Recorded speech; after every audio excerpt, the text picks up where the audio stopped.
예레미야가 3장 39절에서 41절을 봅니다. 사람이 자기 죄들로 벌받는 것을 산 사람이 어찌하여 불평하느냐. 우리가 우리의 행실을 살피고 시험하여 주께로 다시 돌이키자. 하늘들에 계신 하나님께 우리의 손과 우리의 마음을 들어 올리자. 오후의 주제는 예레미야 애가를 통한 교훈들입니다. 예레미야 애가를 통한 교훈입니다. 예레미야 애가도 예레미야서와 같이 예레미야가 기록하는 것이에요. 지난주에도 말씀드렸죠. 예레미야라는 말은 여호와께서 지명한 사람이라는 뜻이죠. 그래서 이제 제사장의 혈통에서 태어났고 아나돗이라는 이제 성읍에서 살았고 이제 땅을 갖고 있어서 부자로서 사고팔고 있었던 그런 사람이었고 10대에 부르심을 받았던 사람이라 이렇게 얘기를 하고 있어요. 자, 그리고 그가 요시야 왕의 즉위 13년, 즉 BC 627년부터 예루살렘의 멸망 이후까지 BC 587년까지 약 40년간 사역을 한 사람이라고 했어요. 첫째, 예레미야 애가의 특징이 있어요. 이 특징은 예루살렘과 성전의 파괴를 기록을 한 일련의 장례 시들이라고 말하고 있어요. 예레미야가를. 그래서 이 시들은 각 행의 첫자와 끝자를 맞추는 방식으로 되는데 예레미야가 1장, 2장, 3장, 4장, 5장이 3장을 빼고는 여기서 1장, 2장, 4장, 5장이 22절씩 되어 있어요. 22절씩. 히브리 알파벳 순으로 되어 있고 예레미야 애가 3장에서는 각 문장마다 3절씩 이렇게 배정을 하고 있어요. 그리고 성경 66권 중에서 죄로 인해서 괴로워하시는 하나님의 마음을 예레미야 애가보다 더 정확하게 더 애통하게 표현한 곳이 있는가? 없어요. 성경 66권 중에 예레미야 애가가 유일한 것이죠. 성령에서 예레미야의 가슴 속에 하나님의 고통으로 새겨져 있던 하나님의 징계와 또 그 징계로 다스리고 계신 바로 그 백성을 향한 하나님의 사랑과 아픔을 나타내고 있다는 점에서 예레미야 애가는 읽으면 읽을수록 감동적인 책이 아닐 수가 없어요. 너무나도 감동적인 책이에요. 예레미야서 13장 17절을 봅니다. 예레미야서 13장 17절을 봅니다.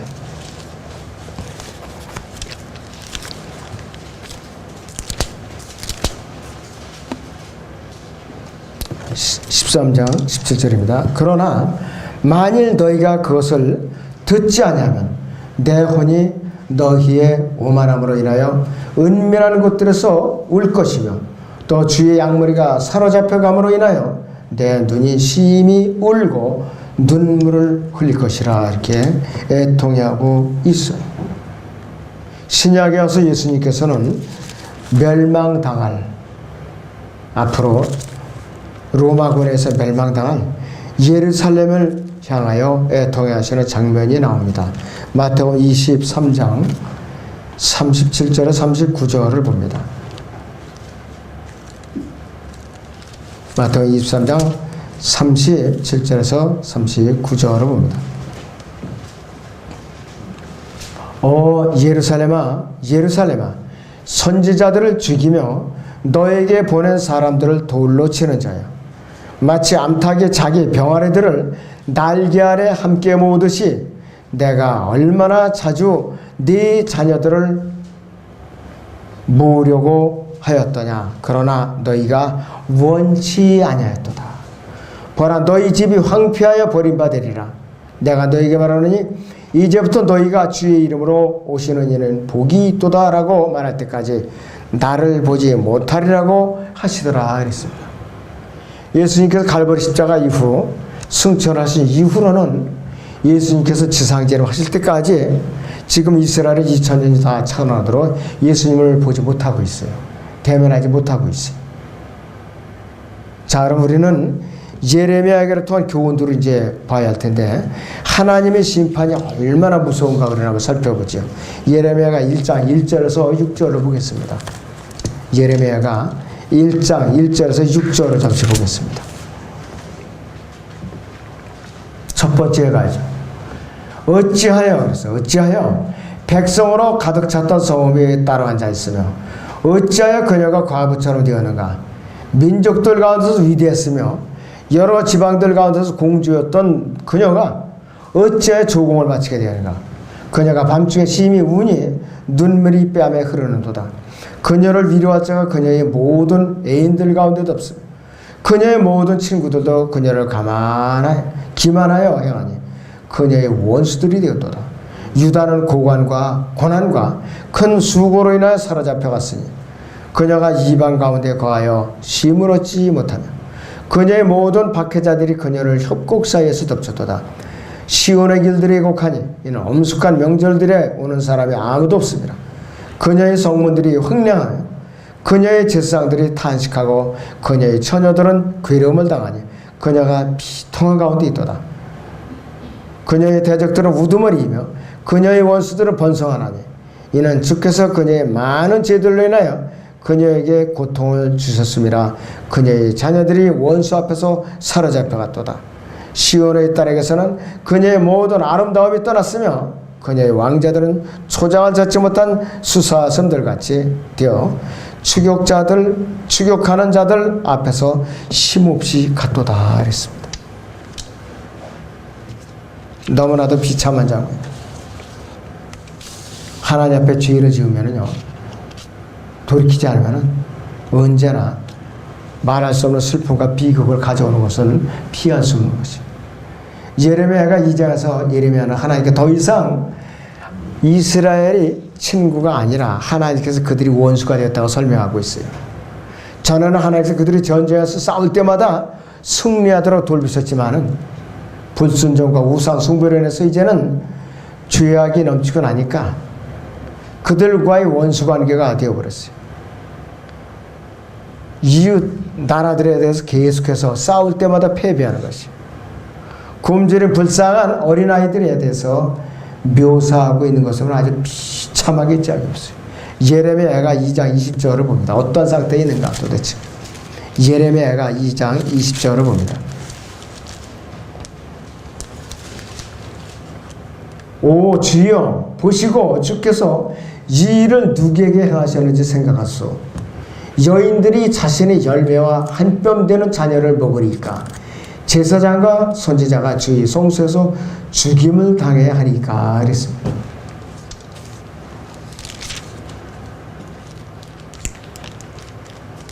자, 또 예레미야 내가 4장 10절을 봅니다. 가련한 여인들이 손이 자기 자식들을 삶았으니 내 백성의 딸이 멸망할 때에 그 자식들이 그들이 음식이 되었도다. 성읍이 포위되니까 식량이 끊기고 물이 끊기고 그러니까 먹을 것이 없으니까 자기 자녀들을 삶아서 먹는 거야. 자기 자녀들을. 우리는 6.25 때 이렇게 삶아 먹은 적 없어요. 일제때 그렇게도 자기 자식들 삶아 먹은 적 없어요. 근데 예루살렘에 입고를 당했어요. 앞으로 대환란 때 이 일을 또 닥칩니다. 앞으로 이스라엘은. 너무나도 끔찍한 장면. 예레미야 19장 9절을 보죠. 우리. 예레미야 19장 9절을 보죠.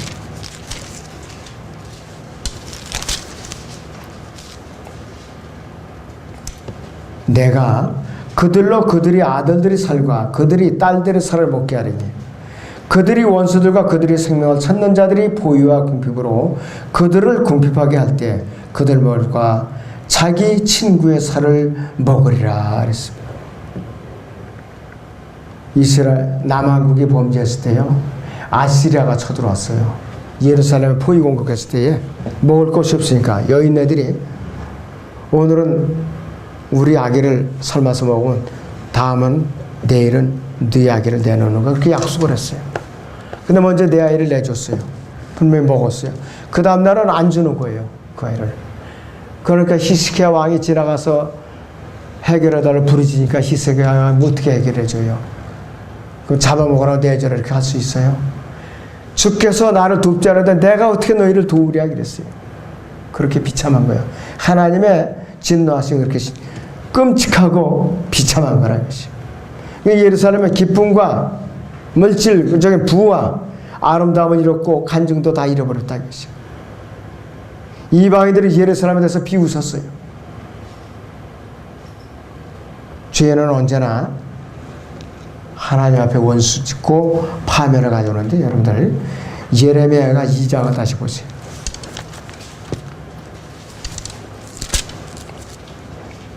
15절에서 16절을 보죠. 하나님 앞에 예루살렘 성이 조롱거리가 된 것이에요. 지나가는 자는 모두 네게 손뼉을 치며 예루살렘의 딸에게 야유하고 머리를 흔들며 말하기를 이것이 아름다움의 완성이요 온 세상의 기쁨이라고 사람들이 부르던 성읍이 아니냐 성읍이냐 하며 네 모든 원수가 너를 향하여 그들이 입을 벌리며 야유하고 이를 갈며 말하기를 우리가 그녀를 섬겼도다. 우리가 바라던 날이 과연 이 날이로다. 우리가 발견했고 우리가 그것을 보았도다 하노도다. 이것이 조롱하는 거예요. 참 꼴 좋다. 이집트에서 천륜광에서 이끌어내서 하나님께서 너희들을 이렇게 멸하려고 이렇게 예루살렘에다 가나다에다 옮겨놨구나. 이 꼴을 당한 거라 이것이. 그 다음에는 예레미야 1장 18절에 22절에 보면 하나님의 진노의 의의가 어떤 것인가를 우리에게 보여주고 있어요. 예레미야가 1장 18절에서 22절에 보세요. 하나님의 진노하심의 의의가 어떤 것인가. 애가 1장 18절에서 22절을 보세요. 자, 주는 의로우시도다. 내가 그의 명령을 거역하였노라. 모든 백성아 내가 경청하노니 들으라. 그리고 나의 슬픔을 보라. 나의 처녀들과 나의 청년들이 사로잡혔도다. 내가 나의 애인들을 불렀으나 그들이 나를 속였으며 나의 제사장들과 나의 장로들이 그들이 손을 수선케 하려고 음식을 구하다가 성읍 안에서 숨을 거두었도다. 주여 보시옵소서. 이는 내가 고난 중에 있고 내 창자가 끓어오르며 내 마음이 내 안에서 뒤집혔고 내가 크게 거역하였음이니이다. 밖으로는 칼이 생명을 빼앗고 안으로는 사망 같은 것이 있나이다. 내가 탄식하는 것을 그들이 들었으나 나를 위로할 자가 없으며 내 모든 원수들이 나의 고난을 들었으나 그들은 주께서 그것을 행하심을 기뻐하나이다. 주께서 부르셨던 그 날을 주께서 오게 하시리니 그들이 나와 같이 되리이다. 그들이 사악함을 모두 주 앞에 나타내시고 나의 모든 죄악으로 인하여 내게 행하신 것 같이 그들에게도 행하시옵소서. 이는 나의 탄식이 많고 나의 마음이 나약함이다. 이렇게 부르짖고 있어요. 심은 대로 거두는 거예요. 심은 대로. 눈물이 선지자 예레미야는 이 비참한 상황에 직면해서 눈물을 흘리면서 이스라엘 백성을 위해서 부르짖고 있어요. 하나님의 주로 먹어도 두렵고 무서운 심판들이 배교한 이스라엘 민족과 저주받은 예루살렘의 이 도성에 내려질 수밖에 없는 그 상황을 설명하고 있어요. 하나님의 진노의 의의를 피할 수 없게 됐다 이것이에요. 하나님께 반역하면 반드시 혹독한 징벌이 따르죠. 하나님께 그분의 백성을 바빌론의 포로로 잡혀가게 하신 목적이 무엇인가? 그분의 백성 하나님을 신뢰하고 하나님의 말씀에 순종하는 것을 깨우쳐 주기 위해서 바빌론 포로로 잡혀가게 허락하신 거예요. 예레미야가 1장 19절을 봅니다. 내가 나의 애인들을 불렀으나 그들이 나를 속였으며 나의 제사장과 나의 장로들이 그들이 혼을 솟아게 하려고 음식을 구하다가 그 성읍 안에서 숨을 거두었다. 이렇게 말하고 있어요. 예레미야는 이방신들과 나라들과 그리고 백성들에게 거짓 예언을 하면서 거짓으로 믿게 하고 거짓말을 가르쳤던 거짓 선지자들과 제사장들이 어떻게 비참하게 되는가 묘사하고 있다 이것이. 하나님의 진노를 받고 있다 이것이. 하나님 말씀에 순종하지 않는 민족에게는 아무런 소망이 없어요. 지금도 마찬가지로. 이스라엘 민족 하나님의 앞에 할 수 있는 일은 뭐냐? 하나님의 다르심에 절대로 순종했어야 되고 또 그분의 자비를 바라는 것 외에는 다른 방법이 일체 없었던 거예요. 나약해졌다 이것이요. 22절을 봅니다. 그들이 사악함은 그랬어요. 모두 주 앞에 나타내시고 나의 모든 죄악으로 인하여 내가 내게 행하신 것 같이 그들에게도 행하시옵소서. 이는 나의 탄식이 많고 나의 마음이 나약함이니다. 하나님의 처분만을 바라게 돼 있다 이것이. 자, 그 다음에 하나님의 말씀이 신빙성에 대해서 우리는 살펴봐야 돼요. 예레미야 2장 17절을 봅니다. 예레미야 2장 17절을 보죠. 주께서 계획하셨던 일을 행하시고 옛날에 명하셨던 그의 말씀을 이루셨도다. 주께서 무너뜨리셨으나 불쌍히 여기지 아니하셨도다. 주께서 네 원수가 너로 인하여 즐거워하게 했으며 네 대적들이 뿔을 세우셨도다. 이렇게 말씀하고 있어요. 예레미야는 40년 동안 사역하면서 남한국 유다에 대해서 백성들의 죄가 그들을 찾아낼 것이라고, 네 죄들, 너희의 죄가 너희를 찾아낼 것이라고 그렇게 경고했었다 이것이에요. 그러나 이 배교한 이스라엘 민족은 끝내 경청하지 않았어요. 그들은 진리의 말씀에 귀를 기울이려고 하지도 않았고 거짓 선자들이 인기 있는 메시지를 더 좋아했다 이것이에요. 그러니까 이 시대를 말하면 가려운 귀를 즐겁게 해줄 선생들을 많이 들이라 그 말씀하고 일치하는 거예요 이것이. 이스라엘 민족은 거짓말을 믿는 것을 아주 즐거워했던 사람들이에요. 자, 보세요. 배교한 민족의 상태가 어땠는가? 예레미야 6장을 보겠습니다. 예레미야 6장 13절에서 14절을 보죠.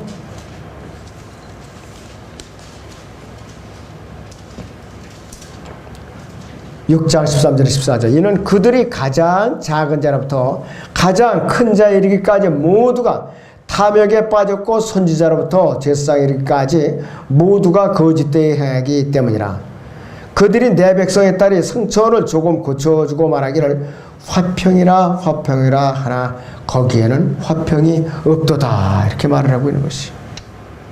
화평이 없도다 이것이.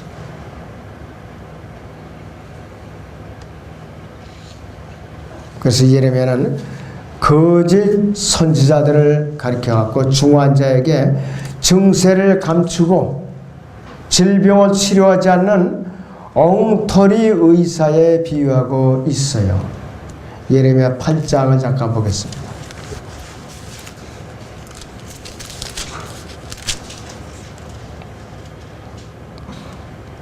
11절을 보죠. 예레미야 8장 11절. 그들이 내 백성의 딸의 상처를 가볍게 고쳐주며 화평이 없을 때에 말하기를 화평이라 화평이라 했습니다. 이렇게 이제 거짓말을 시켰고, 또 21절 22절을 보시면은 내 백성의 딸의 상처로 인하여 내가 상하나니 내가 비참해져 있으며 놀라움이 나를 사로잡았도다. 길르앗에는 유향이 없는가? 거기에는 의사가 없는가? 그런데 어찌하여 네 백성의 딸의 건강이 회복되지 않는가? 이랬어요. 또 예레미야 23장 9절을 보죠, 여러분들.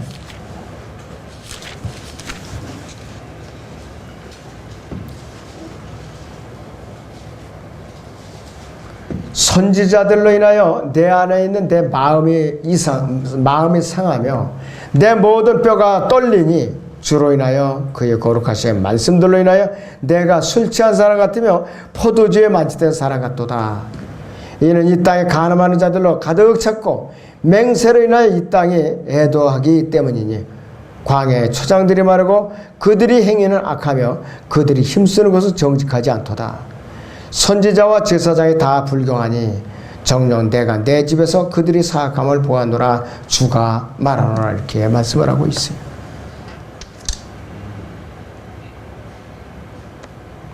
이 배교와 라오디게아 교회 시대에 사람들이 건전한 교리를 받아들이지 않고 있다. 그들의 정에 따라 가려운 길을 즐겁게 해줄 선생들을 많이 들이고 애쓴다. 이 메시지하고 맥락을 같이 하는 것이죠. 거짓 선자들이 무슨 말을 하든지 하나님께서는 배교하고 이 타락하고 죄악으로 가득 찬 이 세상을 불로서 반드시 심판하실 거예요. 어떤 불? 바로 아예 우주를 통째로 달궈서 정화시키는 그런 무시무시한 불이에요. 소돔과 고모라에 내렸던 유황불은 아무것도 아니야. 이건 소꿉장난에 불과해요. 앞으로 온 우주를 갖다 불러서 뜨겁게 달궈서 담금질해서 정화시킬 그 불은 어마어마하게 뜨거울 뿐만 아니라 고통스럽게 한이 없어요. 그래서 거기서 정화되는 것만 남게 돼 있어요. 그것만 영혼으로 가게 돼 있어요. 나머지는 다 타서 없어지고 녹아버린다 이것이. 하나님의 마음이 얼마나 애통하신가 이것이. 예레미야는 자기 백성들로 인해서 마음이 상하시고 극도로 애통해 하시는 주님의 마음을 이제 묘사하고 있어요. 그래서 예레미야 애가는 예수 그리스도의 애가라고 그래요. 예수님의 애가라고 그럽니다. 예레미야 애가 1장에 12절부터 잠깐 보세요.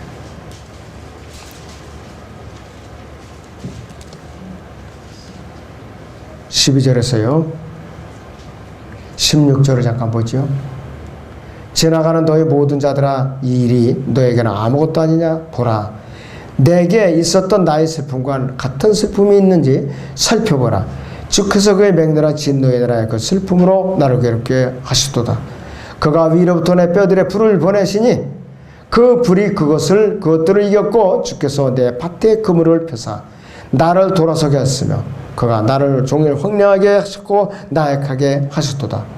내 죄악의 멍에를 그의 손으로 얽으시니 그것들이 시간겨 내 목에까지 올라왔으며 내 힘을 빠지게 하시어 주께서 나를 그들이 손에 넘기셨으니 내가 그들로부터 일어설 수 없도다. 주께서 내 한가운데서 내 모든 용사를 발 아래 짓밟으시고 그가 한 회중을 부르셔서 내 젊은이들을 밟아 뭉겨 나를 치게 하셨도다.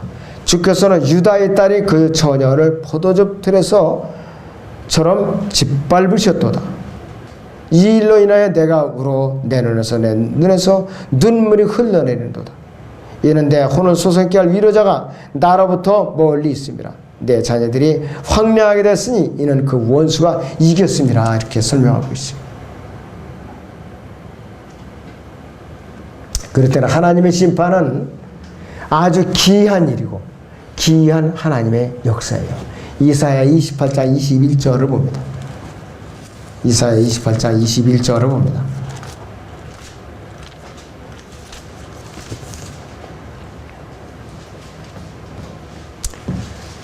주가 푸라심 산에서와 같이 일어나며 기브온 골짜기에서 같이 진노하여 그의 일 곧 그의 기이한 일을 행할 것이며 또 그의 역사 곧 그의 기이한 역사를 이루리라 이렇게 말씀을 하고 있어요. 앞으로 이것이 또한 교리적으로는 대환란을 향한 메시지.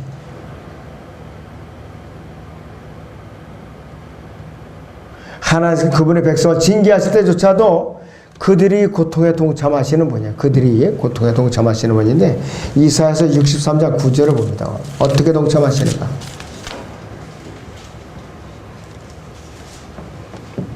주께서는 그들이 모든 고난 속에서 고난을 당하셨고 그의 면전에 있는 천사가 그들을 구원하였도다.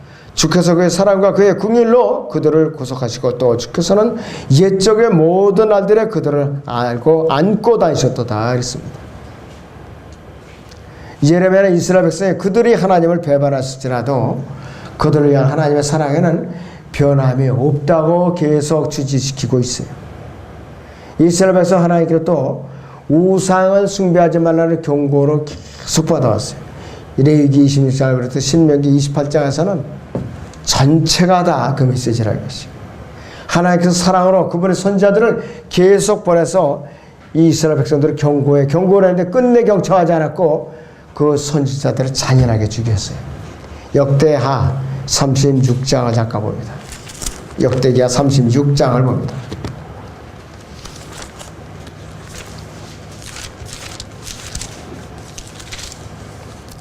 (15절에서 17절을) 보죠. 역대하 36장 15절에서 17절입니다. 그들 조상이죠. 하나님께서 그들에게 사자들을 통해 말씀을 보내시되 제때 일어나서 보내셨으니 이는 그분께서 그의 백성과 그의 초소를 긍휼히 여기셨습니다. 그러나 그들이 하나님의 사자들을 우롱하고 그의 말씀을 멸시하며 그의 선지자들을 학대하였으나 주의 진노가 그의 백성에 대하여 일어나 치유의 방책이 없게 되었더라. 그러므로 하나님께서 칼대의 왕을 그들에게 데려오셨으니 그가 칼로 그들의 성소의 전에서 청년들을 죽였으며 젊은 남자나 여자나 노인이나 늙고 허리가 굽은 사람을 동정하지 아니하였더라. 그분께서 그들 모두를 그의 손에 주셨습니다. 이것이 다 원수들이 칼로 두룩하도록 되어 주셨다. 이것이 한편 신약에서는 예수님께서는 이렇게 말씀하고 있어요.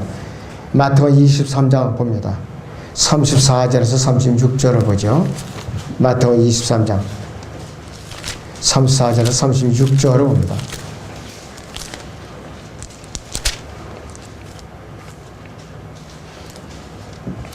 보라, 이 때문에 내가 선지자들과 지혜 있는 자들과 서기관들을 너희에게 보내노라. 그러면 너희가 그 중에서 더러는 죽이고 십자가에 못 박을 것이며 더러는 너희의 피대에서 지키라고 이 성읍에서 저 성읍으로 쫓아다니며 박해하리라.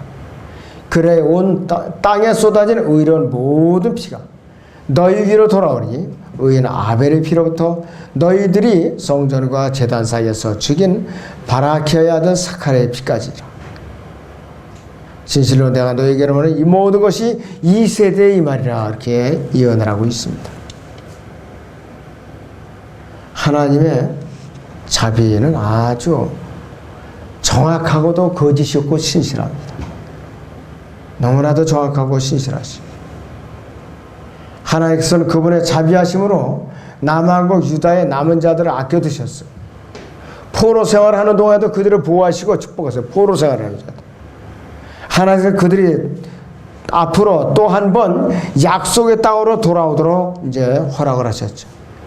무너진 성읍을 일으키고 앞으로 지상 왕국 성전을 다시 세우도록 그들을 회복시킬 겁니다. 아모스 9장을 봅니다. 소선서 아모스 9장을 보겠습니다.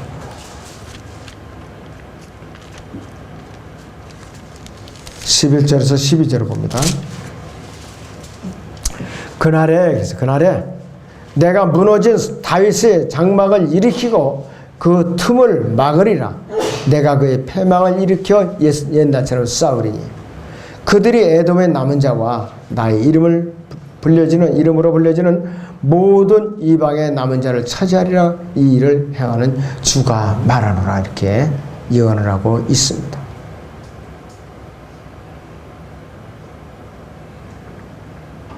그리고 그들은 약속의 땅으로 다시 돌아와서 하나님과의 관계를 회복을 할 것이요. 이스라엘 백성 증오하고 박해하였던 이방 민족들에게서 보호받고 섬김을 받을 것이 하나님으로부터. 스가랴서 보죠. 맨 끝에 소선서 맨 끝에 스가랴서.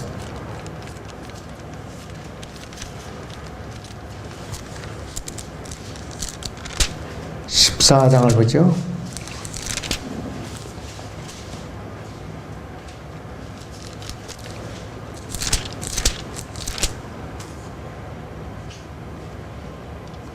(16절부터) 보죠. 예루살렘에 치러온 모든 민족들 가운데서 남아있는 자도 각기 그 왕 만군의 주께 경배하러 또 장막절을 지키려고 해마다 올라올 것이라. 땅의 모든 족속 중에서 그 왕 곧 만군의 주를 경배하려고 예루살렘에 올라오지 아니하는 자들에게는 비가 내리지 아니하리라. 만일 이집트의 족속이 올라오지 아니하면 비가 없을 것이며 재앙이 있으리니 그 재앙으로 주께서 장막절을 지키려고 올라오지 아니하는 그 이방을 치시리라. 이것이 이집트의 벌이 될 것이요 장막절을 지키려고 올라오지 아니하는 모든 민족의 벌이 되리라. 그날에는 말들이 방울들 위에 주께 거룩함이 있을 것이요 주의 집에 있는 솥들도 제단 앞에 있는 대접들과 함께 되리라. 정녕 예루살렘과 유다에 있는 모든 솥이 만군의 주께 거룩함이 될 것이요 희생제를 드리는 자들이 모두 와서 솥들을 가져다가 거기에 삶으리라. 또 그날에는 만군의 주의 집에 가나안인이 더 이상 있지 아니하리라. 이렇게 말씀하고 있습니다. 하나님께서 우리를 징계하시는 또 철저하게 또 신실하신 분이에요. 또 우리가 회개하고 자백하는다는 게 이르도록 하시기 원하시는데 뭐냐? 징계의 막대기를 쓰신다 이것이. 우리의 죄를 자백할 때 용서하시는데 또 신실하신 분이에요. 하나님께서 우리를 영원에 이르도록 보호하시는데도 신실하신 분이에요. 자, 그래서 우리는 이 예레미야서 1장, 2장, 4절, 5절을 읽을 때 특별한 의미를 가져야 돼요. 왜 그러면은 22절씩 되는가? 그리고 예레미야 애가 3장은 유난히도 절수가 길어요. 66절까지 있어요. 그러니까 1장, 2장, 4장, 5장, 22절에도 이것은 66절까지 있어요. 아무쪼록 여러분들이 왜 이렇게 길게 그러면 애가를 지어놨는가? 그에 대해서는 각자가 말씀을 읽고 묵상하면서 해답을 얻으시기 바랍니다.